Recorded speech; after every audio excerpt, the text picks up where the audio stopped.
So I am super happy to be joined this week by the creator of the game, Birth, Madison Karrh. Hello, Madison. How are you? Hi, John. I am good. How are you? Doing great, thank you. Doing great. Really happy to talk to you. I guess it's a bit of a big week for you. We're talking like 3 days before the game comes out. So how are you feeling right now? Oh, I am very, very nervous. Very excited. I think the ratio of nervous and excitement, right now I'm more excited than I am nervous. But as we get closer to launch, I know that the nervousness will take up a higher percentage of my overall emotions. So it's really weird to be done with it after working on it for so long and having press play it for the past few weeks. It's weird for it to be done but not out yet. I'm really excited for people to play it. I hope that people like it, and I hope the internet is nice to me. Seems like there will be. I mean, I've been following Birth for a bit, at least since it was in the Summer Games Fest Day of the Devs thing last year. That was the first time I saw it, and immediately transfixed by it. And I've sort of Googled around and seen what was happening with the game, and there was some really interesting shots of you showing the game at festivals or like little game events. So has that been going on for a while? Have you been showing it to people just on the down low or sort of out there in the world? Yeah, this past year, this is the first time I'm showing a game and like admitting that I want it to do well, which is kind of an embarrassing thing to do, but it's what you have to do, obviously, if you want to make a thing. So I showed it at Day of the Devs. I think that was the first time that a lot of people saw it. It was at WASD in London, but I didn't go because it was like right when things were kind of opening back up that year, and wasn't super comfortable traveling. But then we did Day of the Devs over the summer. And so that was a huge jump in terms of audience. I've released 2 games before, but to very few people, I guess. I didn't do a ton of marketing or a ton of showing it at all. So this is my first time going to shows. So Day of the Devs and Gamescom, and then another Day of the Devs in November. They do two different events. Which is a lot of work, and it's a lot of emotional vulnerability, I think, when you're making something so personal, to just have a bunch of strangers kind of test it out. And you get to see their live reaction versus just putting it on the internet. At least there's a veil of, if someone doesn't like it, you won't know. They likely won't just harass you for no reason. So, but this is my first time showing it. And luckily, it's just been a very humbling and positive experience seeing people play it and getting tons of feedback. Mm-hmm. Yeah, I liked seeing the photo of a little Birth kind of booth in a show, and it was next to other games, and the palette was so different. It's got this sort of papery color and bone color and eggshell color, and it's all so different and sort of pulled down next to sort of, Shantae type games with sort of very bright, sort of pixely purples and super bright colors. It seems to leap out in a really unusual way by being quieter than what was around it, if you know what I mean. Yeah, I definitely was kind of insecure showing up and realizing that Birth was so much more minimal than the other booths. But I do think you're right. As a result of everyone else trying to grab your attention, Birth kind of does stand out in its quietness. Mm-hmm. Right, and I did actually go back and play Landlord of the Woods yesterday. Oh, lovely. That's so nice. Because it turns out you've got 3 games up on Steam now. I didn't know that. I've been backtracking from finding out about Birth first. Yes. What did you think of Landlord? Did you like it? Really enjoyed it. It's super interesting by contrast to Birth. It's similar mechanically, of course, but it's been refined a little in Birth. Similar art style, which was really nice to see, like that there's sort of a strong style across the 3 of them, and similarly vulnerable personal subject matter on a different tack, I guess. That one seemed to be about they all seem to be engaging with different aspects of modern life a little bit. If Birth is about loneliness and love, then Landlord of the Woods seemed to be about work and about confidence and that sort of thing. So it seemed like it was like exploring like a slightly different strand of life, but in a similarly personal way. Yeah. And it's interesting because I definitely did not set out either time to make an autobiographical game, but I think just as making something on your own goes, I think you just naturally pour yourself into it, and it becomes you. So it is definitely working on something by yourself. You don't have as much of a veil when it comes to the story and who you are. So it definitely just comes out on accident. But I've never set out to just make an autobiographical game. But at the end of Landlord, I was like, oh, I am 25, and I am not happy with my current job. And then obviously with Birth, it was like, oh, I am living in a tiny studio apartment. And I would love to have a custom built human for sure. Mm-hmm. And I guess, yeah, because these are truly solo. I mean, there's a lot of solo dev, small studio kind of games that come out, but these seem like truly single person made projects, right? Because you do the artwork and the writing and the coding. I was actually curious if you do the music too, because on the credits there is only Madison Karrh. So did you make the music for these games as well? I did, but it's just classical public domain music rekeyed. So I'm definitely not writing any music. That music is the music and audio are my, I would say, my weakest link. I do think that sound effects are very fun. For the most part, that's just recording sounds around Chicago and in my apartment. So that part is fun, but the music is, I think for my next game, I would like to work with a composer that has a little bit more control emotionally, I think, over. I'm glad that it turned out well with Birth, but I don't think there's only so many public domain classical songs that you can rekey. So I thought that was the case. I recognized, I think, 2 of them, and I had sort of tingles of recognition of all of it. But there were a couple where I was like, wait, I think I know this one. Yeah, it's kind of a fun game to play to try to pick out which song is in which building for sure. So yeah, if they are like, I think maybe that's why they've come out autobiographically unintentionally, is that like if there's a team working on something, you get bits of everyone, right? Like when you watch documentaries about something like Supergiant, where they've got some very strong, like very talented people in different areas, and they kind of have to negotiate bits in and lose bits that they love in the game and stuff like that. So you end up with this group effort. And I think like Greg Casavina said in the No Clip documentary that if he was left to his own devices, they would be intensely different games, which is an interesting thing to say as he's the head of the studio and so forth. But the fact that you're making these all yourself, like across such a long time, I guess this one looks like it's been 3 years in development, right? Almost 2 years. Almost 2. Yeah. In terms of like, I didn't really know what I was making before. There was like a gap between finishing Landlord and then starting Birth, where I was kind of working on miscellaneous things and trying to come up with ideas. So I've been like diligently working on it for about 1.5 years.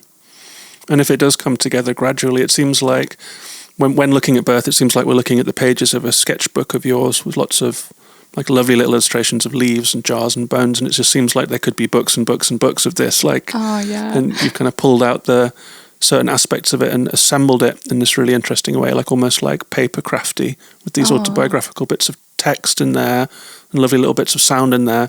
And because it is all you and across like a long time, it seems like it's really taken on this life, I guess, a little bit like the thing that you're making in the game, right? Yeah, I've never really thought about it as like it is like almost a physical journal. I like think of the metaphor of it being kind of like a diary, but I am drawing all of the things, so it's almost like a digital journal of my life at that time, which is very vulnerable to have on the internet.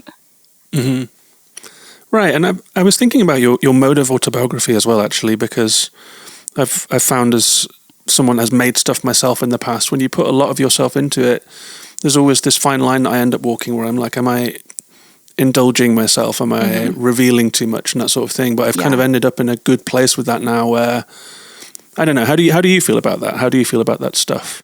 Yeah, I've been thinking about this a lot recently, especially with part of the process of Birth is obviously doing interviews and talking to people who are much better at words than I am. And a lot of times people will make observations about Birth that I didn't know were in the game, but that I do resonate with. And it's weird to think that somehow someone is almost seeing through me by playing Birth, which feels very, I know I keep using the word vulnerable, but that is what it feels like. It does feel like opening yourself up. And I think since Birth has such little dialogue or text in it, there's a lot of room for projection, and a lot more of yourself comes out, I think, when you're not explicitly typing out the words that you're feeling. And so other people can put themselves in there too. But for the most part, I think talking to other people who almost understand on birth on a deeper level than I do is very weird. It's very, very weird to hear people telling me their thoughts, which are my thoughts that I didn't know I was sharing with them. Right. I ended up, after making some autobiographical work that was pretty raw, ended up thinking through it and seeing how people responded to it. People responded warmly to it, and they seemed to feel seen when they saw this. Like, it's not things that people say or reveal every day. And so by revealing things that do seem very self-oriented, you're actually being generous by opening that up for people to see that other people feel the way that they feel, right? Yeah, and I don't know if you feel this way about your work, but I do think if you're making something by yourself, that is something that you, as a solo developer, you can lift that veil and extend your hand and say, do you want to hold hands right now? Where like you were saying with bigger teams, there's way more people that have to form this much bigger hand that might not fit necessarily someone else's, so it feels a bit less natural or less close. I don't know exactly where I was going with that, but I don't know if that's, did you stop making self works because of the vulnerability, or did you just move on into other mediums and stuff? Yeah, just moved on. I wrote, it was like doing art about just trying to record every thought that one has as rapidly as possible for a set period of time, and then turning it into, with absolutely no editing and no kind of taking anything out, just the whole thing. Oh, amazing. And just doing that for a period of time and then collecting those into text.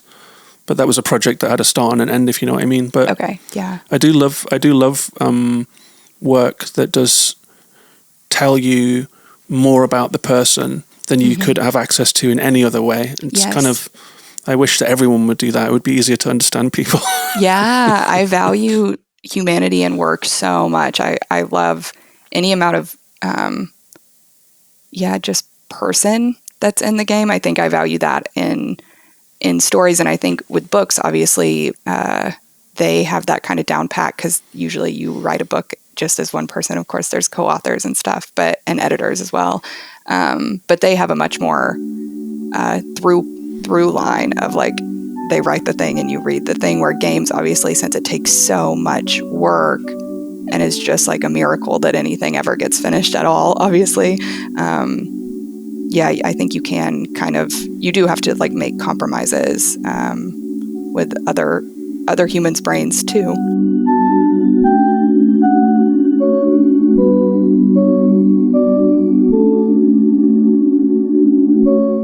Right, and it is interesting to have played Landlord and played it next to Birth, and to look at them together and to see that, you've just said, that there were moments in your life where you were making, and they unintentionally took on all of the feeling and the concerns that you had at those moments. I have not played Whimsy yet. I didn't have time to squeeze it in before we talked, but I will play that one too, and I'm curious to see how that fits with the others.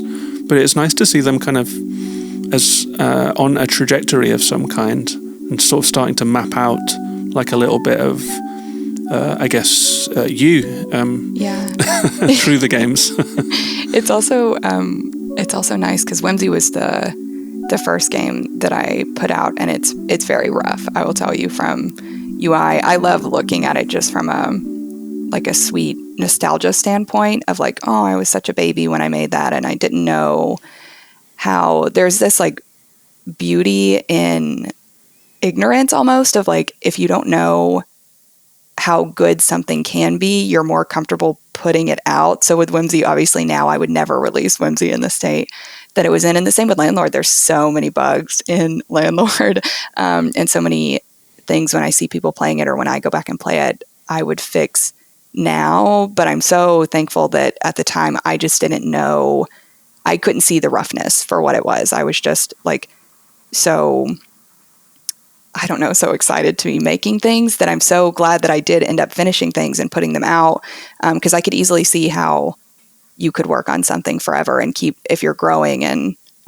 making new things, I think I'm glad that I was making smaller things that were finishable versus if I started with a bigger game, I would still be working on it. And you wouldn't have those like timestamps of like, oh, this is what I was making when I was in 2019 and this was 2020. So I'll be interested to hear what you think of Whimsy, because it's definitely rougher, but it is still vulnerable in a different way, I think, in just a way that was like, I was not very good at my craft yet and still put it out on the internet. So, I hope you appreciate it for what it is and not necessarily. I'm glad Whimsy was not the first one that you played. No, the first one was Birth, and thank you for sending me over a code to play it. It was really fun to, after playing the demo, to get access to the whole thing. And thank you so much for playing it and catching bugs too. Actually, you know what? I didn't find a single bug in Landlord in the Woods, so it was a completely clean playthrough. Oh, that's amazing. But it's lovely that it's finally here, and it is the longest game that you've made by some stretch, and seems to have the most in it. So has it felt like a kind of a natural process of building on the things that you've done and the things that you've learned and adding to it over time? Yeah, definitely. And I think before that, both of my games were very linear, and so Birth has more of like a there's still a linear progression, and you still have to do X amount of things before you can reach the ending, but you have much more choice, and it feels a lot more like exploring a city and like trying to go in different buildings, and maybe some are closed or some aren't open yet. I think in terms of length, I don't really know how long a point and click game can be while still being like succinct and tight. And so I think 2 to 3 hours, an hour and a half to 3 hours, that's like a sweet spot for me. And so now I think, now that I've like reached this skill set to where I can make a longer game, I would just like to focus my next game on just like packing that hour and a half to 3 hours like very densely, and making sure that I don't think I will ever make longer games than that, but I think I will continue to fill them out more, if that makes sense. Mm-hmm. Mm-hmm. Yeah, there's always this very sweet message at the end of the games, and like in stuff you put out generally, which is like, thank you for spending some of your time on Earth playing my game, right? Yeah. So it seems like there's like a will to kind of how it gives people something in time they can manage. Yeah. And isn't it like, do you feel this way with your podcast? Isn't it just like a very humbling thing that someone does only have so many thousands of hours in a lifetime, and someone's choosing to listen to you for 45 minutes throughout their week? And isn't that just such a humbling thing that anyone would spend their life with your work?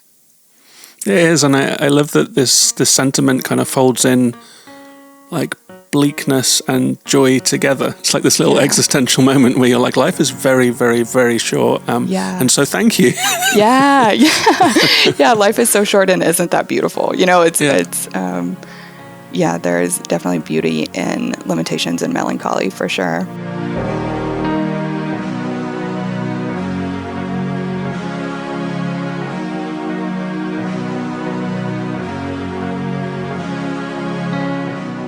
Right, and that's a big part of what seems to be the core of the games that you've made. Like there is a super strong aesthetic to them. There is all of this dry sort of assemblages of things that are found things, and ornaments, and these skeletal creatures, and these decomposing bodies and bones everywhere. There's like a super strong existential threads running through it all, but it also comes across in such a gentle way. Like it's like this kind of gentle acknowledgement of that human condition without like a bludgeoning you with it or sort of falling into despair, if you know what I mean. Oh, thank you. That's such a lovely description. Yeah, I want it to feel like you're having, like you're sitting in the park with your partner or your best friend and talking about how you are scared to die, but also like, isn't it amazing that we get to love each other and sit in this park right now and feel the sun on our skin? Yeah, and there's loads of moments in the game too. I think one of my favorites was like, there's little moments that take you by surprise, like in the museum, there's two people sitting, I think it's the museum, and you come over and their hands are almost touching, and they're like maybe on a date, and like you're in this like little moment, you kind of go, like sort of stepping into this super personal little moment, and there seem to be kind of peppered throughout the game these little moments that you've created, these little human moments. Yeah, and they're definitely inspired by just like walking around, moving to a bigger city and walking around and seeing that there are so many people that are just in love and outside being in love, and that is like such a fundamental piece of human existence, is just connecting with another human and getting to go outside with them, or like getting to go to the museum with them, getting a coffee with them, and really cherishing like teensy weensy moments where you're almost going to hold hands, but maybe you won't. Yeah, the illustrations themselves, actually, like I think it's such an interesting combination. Like the beaky skeletal figures with their empty eyes, but they do have like little outfits and stuff, and they look kind of contemporary. They're clearly like, I don't know what they are. They're kind of dead, not dead things, just walking around, these little existential husks, just shuffling around the city.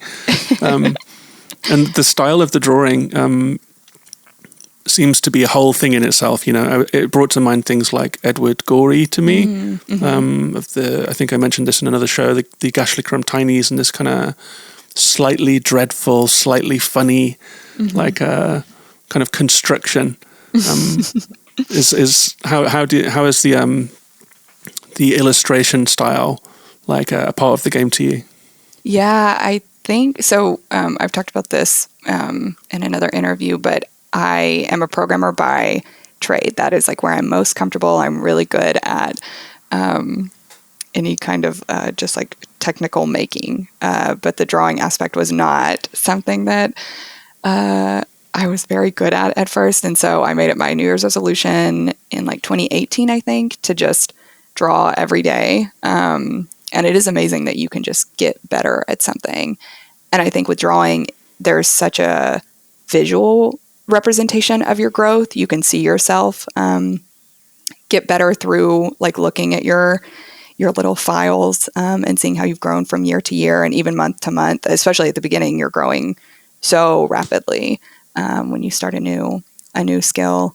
And I think with Landlord, I was like getting there. With Landlord, the palette is like warmer toned. I'm like starting to use some like lighter tones. Whimsy's very blue. I was using a lot of blues in Whimsy. In terms of like the creatures, I don't exactly know how that happened. There's some of them in Landlord. I had drawn some of them in Landlord originally, and then I think I just like that shape a lot. And the eyes, in terms of them being hollow, I just don't know how to draw eyes. I don't know never got good at that. And so drawing a hole is easier than drawing the eyeball for sure. And yeah, I'm very fond of them. I love those little characters, and I think you're right that their outfits are kind of important, because other than that, you can't really, they all look similar. They all have their little like twig branches for ears, and other than the eye color in their hole, you can't differentiate them very, very, very much. So yeah, their little outfits are important. Most of them are wearing their little like collars. They have their little joggers on. So yeah, I'm very fond of them, but I don't exactly know. I wish I had like a better through line of the creative path that led me to making them, so that way I could do it again with like other creatures and stuff. Right, they're like a bunch of little strange dried out like plague doctor hipsters. Yes, like perfect description. Yeah, with these big beaky faces, they are very charming. I'm very surprised about your path with drawing. Actually, I'd assumed that, I don't know, I'd built this whole picture in my mind. I realize now that like you've been like filling sketchbooks since the age of 4 or something, and have kind of come into games rather than the other way around, starting with games and going into drawing. I'm really surprised by that, because it seems like such a refined style that you've arrived at. Thank you. I wish that I had been drawing since 4. I wish that I had started any skill at 4. I'm so envious of people who like learned how to program when they were like kids and now have this like huge amount of skill set under their belt that will take me so much longer to achieve. But that is the crux of life, isn't it? That you have to start somewhere, and sometimes you don't get to start as early as you want, and you don't have as much time with a thing as you want, which I think is motivation for making more things. You only have so much time. Not to pull back to our are mortality, but you only have so much time to make things. I think it's good to be comfortable with mortality. I think a lot of people don't think about it. So too, Think about it either too much or not enough, and just Yeah, end up with I think general you're right. anxiety. If you think about it just a healthy amount all the time, Yeah. maybe that's the way. Yeah, let it be an underlying hum, and no more than that and no less than that. But when it comes to the drawing in the worlds as well, I wanted to ask you about like the idea of the warm, wet heart, which is like a kind of key line at the start of the game. It's very arresting line. And then being in this world where everything seems to have desiccated and dried out a little, and it seems a little, it's full of life, and there are creatures moving around, but it's also lifeless. Everything is dry, and there's vases of flowers are all dry. But then there is this other expression of like the gristle and blood and kind of being the matter of being as well. Yeah. It seems like a really interesting thing to just sort of separate it out that way and make this very dry world. It seemed brittle and kind of fragile and quiet. yeah. It's interesting. Like, how did you arrive at this? I think I'm just bad at drawing any kind of goopy thing, and I think also the dryness gives it a bit more, or makes it a little bit more palatable. Maybe if you're not looking at like the goopiest heart in the world, it's easier to kind of separate yourself from like that you are actually building the human. So I think it's mostly just lack of skill in terms of drawing something really goopy. But I am glad that it comes off as like a really deliberate choice.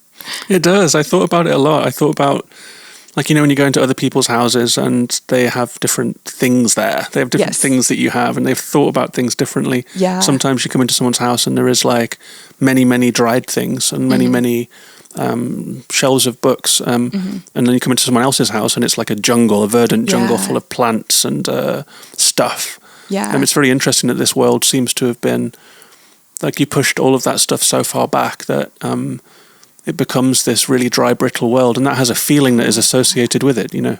Yeah. I think you're also, this description of other people's apartments is something that I was like so inspired by too, is like how many, especially living in a larger city and seeing just like rows and rows of windows that, you know, people live in and have their own choice of trinkets that they've like collected and they all mean something to them. That was very inspiring to me. And like the fact that you can't know all of them, that you are limited by time and connections, that you will never get to see everyone's apartment in the world. But I would love a collection of, I would love if everyone just had to submit a little essay of the trinkets that they have and why they're important to them. Right. So this is like, as well, like an expression of that curiosity, right? In the absence of being able to see in all the windows and find out what's going on in all of the people's minds. Like in the game, you can do that. You can read the email. You can kind of watch the situation. You can go into the house, even if the person's in bed and their little bony hand waves you away. You still get to like poke around in their stuff. So it's like this quite curious exploration that you get to do in the game. Yes, that I would love to do in real life. So just a legal way of exploring that through a video game. There's some sort of searching that goes on in these games, right? There's a few different types of searching in here. Like in Landlord of the Woods, you're searching for seemingly like an escape from a life where not happy, and into a kind of a fantastical place or outside of the city where everything is complicated and expensive and busy, into the nature where there is space and strangeness and room for magic. And it seems like in Birth there is a clear search going on there as well for companionship as well. So it seems like that's something that leapt out of both of the games, was this like seeking opportunities for change and magic in life. Mm-hmm. I guess I'm doing the exact thing you said now, where you talk to people and they just spout all of their ideas to you. I know you're doing an amazing job of it too. I've never really thought about this this aspect of my life and how it got put into games. So no, keep going. You're doing an amazing job. But I guess it's a little bit like the curiosity about others and their closed minds and closed houses, and their internal dialogue. It's a little like seeking moments where magic can occur in situations that feel perhaps a little stiff and set, if you know what I mean. It seems to kind of fall out between the gaps when you're playing these games. Yeah, and I think there's also a seeking of like an answer to those. Like I'm making the game as like I'm 25, I'm not happy at my job. What is the solution? And the same with birth is like, I'm so lonely. What is the solution to this loneliness? And there's not, there's not one given answer. And so I think I really value the unanswerable questions, the unsolvable, the unfindable questions. And it's more of like having a conversation about this is how I'm feeling. How are you feeling about it? So yeah, I think there is a lot of searching just in life. And that's part of the beauty of it, is that we do get to have the search. I think curiosity is just like one of the very, very best things, one of the very best qualities a human can have. So I think it's important to document I know it's very cliche, but the journey, not the destination. And so like the searching, not necessarily the answer, is what's important. Mm-hmm. Yeah, lovely moment again. Like if there is strange, if you see like a life on a pinboard or read an autobiography, it's like very much like the birth, the degree, the marriage, and then the child, and then the house, and then the death, and they're all the pins in the board. But the spaces in between are where everything is really happening, right? And they are not pins on the board, but they are so interesting. Yeah. Oh, that's a beautiful visualization of life, is the strings in between the pins. Yeah, and I think that these games and your work does a great job at expressing that and opening up those little parts that maybe are thought of as the between times and are thought of as not important, but actually are the most important of all. It's like the dark matter of life that's filling in all the gaps, Oh, that's so beautiful. Oh my God, the dark matter of life. That's so lovely. Yeah, I think that, like we were saying, I think if you make something on your own, if you're a solo creator, you have a lot more leeway in not telling this like grandiose story. And hopefully, I think as game development becomes more accessible and we have more diverse people making games, hopefully we get a lot more slice of life stories that aren't these like big hero's journey kind of things. Because I think that's really important. And I hope that our medium like keeps growing in that way as we have more diverse people making things and telling stories. Yeah, it seems like that's starting to happen a little, right? Sort of, there are quite interesting games coming out, and more interesting, like as you said, more diverse people getting access to making games and coming into game development. I noticed when I was looking at your publisher's website, actually, that it seems to be focused around female developers, trans developers, and marginalized people and things like that. So that seems like a really interesting launch pad for some other good projects too, right?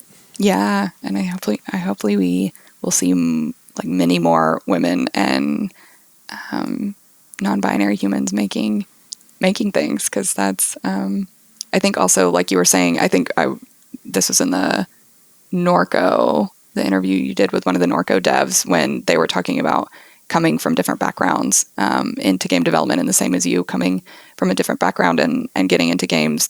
That I think is, if you don't have this like built up backlog of games that you played as a child, you have, and I think that's where Whimsy and Landlord and Birth all thrive, is because I didn't play a ton of games as a child, and so I didn't really know the rules of what games were supposed to be. And so I think people coming from different fields create like more unique experiences because they don't have like these like design structures ingrained in their brain as defaults. Mm-hmm. Yeah, absolutely. And it seems like there's generationally just been interesting people coming into games. Like I think of Kentucky Route Zero. I think I talk about that game every single episode of this podcast. But it's just like such a touchstone for me of like people coming into making games from different disciplines and bringing all they have with them and ending up with such special and interesting games. And it seems to be a lot of people getting more curious. Maybe it's the growth of games as a medium, as a space where you can do interesting things, and that's attracting different kinds of people. And so we're just getting very rich tapestry of stuff coming out, Yeah, rich tapestry. That's beautiful. Yeah, I think you're right too. Just the accessibility, the fact that it's easier now than ever to make a game and get started on making something. And also that I think there's just way more funding opportunities for people in general. So hopefully we start to just see weirder. And I think I was talking about this with Ashley on a different podcast, but we were talking about the Steam Deck and how the Steam Deck is making indies more accessible to like, because it's so hard to port, obviously, to Switch or Xbox. So usually indies don't get to be played on the couch for the most part. And now the Steam Deck, you can play all these like weird student projects on the Steam Deck on your couch, which is amazing. I want to play more weird things on the couch. Right. I mean, I was going to ask you about that actually, but I didn't want to. You've got your game release coming up, and I didn't want to pour this on you. But I was wondering if if there are any plans to take it elsewhere outside of Steam onto different platforms. Yeah, I would love. I would love to see it on all the consoles, but I've never ported anything before, so I don't have anything to announce yet. But just to round things out, it's super exciting that the game is ready. It's super exciting that it's going out to the world. So what does your week look like? You've got three days until the game is out. What are you going to be up to? So I'm finishing a few admin stuff and adding tiny bits of polish, tiny little details that my partner talks about this a little bit with his creative work, but that every teeny weeny thing that you add could be someone's favorite part of the game, which I think is just a beautiful way to think about adding more and more and more to the game. So I'm trying to add teeny polished things that won't break the game, and then playing through Birth probably 25 more times to make sure that I'm catching all of the bugs, and mostly just talking to people who have played the game and preparing for the launch. And then on Friday, it comes out at 9 a.m. Central Time, and I will be making chocolate-covered strawberries on that day, and hopefully just relaxing. And then I'm going to get my booster the next day. So hopefully everything will go well. Hopefully Birth's launch is so exciting, and then I will get my booster. Sounds like you've got a good plan there. Chocolate-covered strawberries.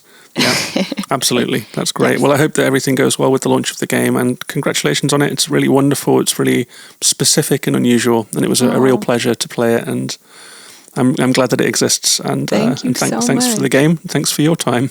Thank you for your time. Thank you so much for spending so much time with Birth and forming such beautiful thoughts about it. Thanks a lot, Madison. Thanks, John.